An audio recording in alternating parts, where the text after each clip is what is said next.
임플란트 해야 하는데 어떤 회사 것이 더 좋은 걸까 고민해 보신 적 있으신가요? 오늘 제 설명이 선택에 도움이 되실 겁니다. 안녕하세요. 취직과 전문의 한과장입니다.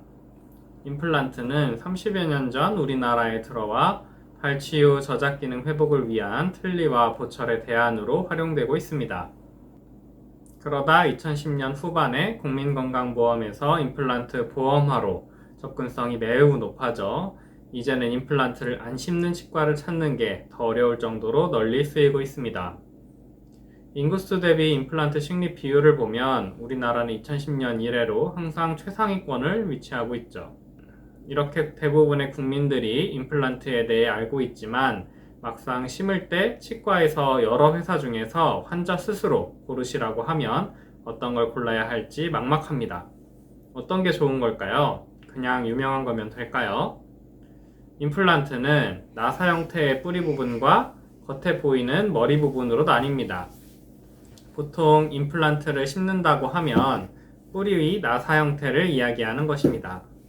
이 임플란트 형태는 10여 년 전까지만 해도 여러 회사에서 다양한 형태를 만들었지만 오랜 기간 데이터가 쌓이면서 발전하다 보니 최근에는 재료와 형태가 거의 유사합니다.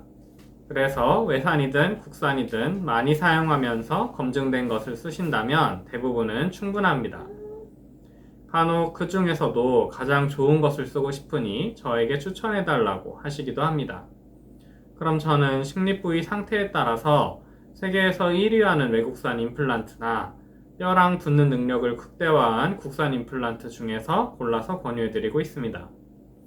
보통 알고 계실 제일 유명한 회사라고 하면 역시 광고를 많이 하는 오스템일 것입니다. 오스템은 우리나라에서 제일 잘 팔리면서 세계에서도 5위권 안에 드는 제품입니다. 인지도만큼 제품 성능도 문제는 없지만 만약 제일 유명한 걸로 하시려면 세계에서 1위 하는 제품인 스트라우만을 추천합니다. 스트라우만은 임플란트가 잇몸뼈와 붙는 속도나 버티는 강도에서 다른 회사들보다 확실하게 앞서 나간다는 평가를 받는 곳입니다. 만약 국산 중에서만 고른다고 하면 오스템, 덴티움, 네오, 덴티스티오, 메가젠 등의 높은 점유율을 보이는 회사들 중에 고르세요. 많이 쓰는 만큼 신뢰도가 있다는 이야기여서 이 중에서 어느 회사 것을 고르셔도 성공률이나 수명에는 크게 차이가 없습니다. 간혹 뼈랑 붙는 능력이 강해야 하는 경우에는 자외선 조사 임플란트를 권하고 있습니다. 임플란트가 공장에서 만들어지고 나면 이후에 식립하게 될 때까지의 시간 동안 점차 공기 중의 입자에 오염되면서 뼈와 붙는 능력이 떨어질 수 있습니다.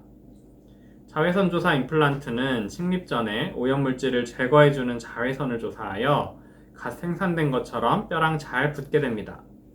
국내에서는 포인트와 디오에서 제작하며 이러한 자외선 조사 임플란트는 식립 후에 뼈랑 붙는 과정이 더 빨라지는 장점이 있어 뼈가 약한 경우나 빠른 저작 기능의 회복을 원하시는 경우에 선택하시면 될 것입니다.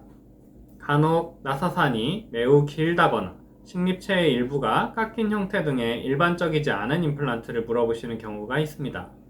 이런 임플란트들은 내구성이 떨어지거나 차후에 잇몸에 염증이 생겨서 식립체의 일부가 뼈 위로 드러나게 되면 관리가 어려워 쉽게 망가질 수 있습니다. 임플란트 선택에 대한 고민이 어느 정도 정리되셨나요? 다음 영상에서 뵙겠습니다. 감사합니다.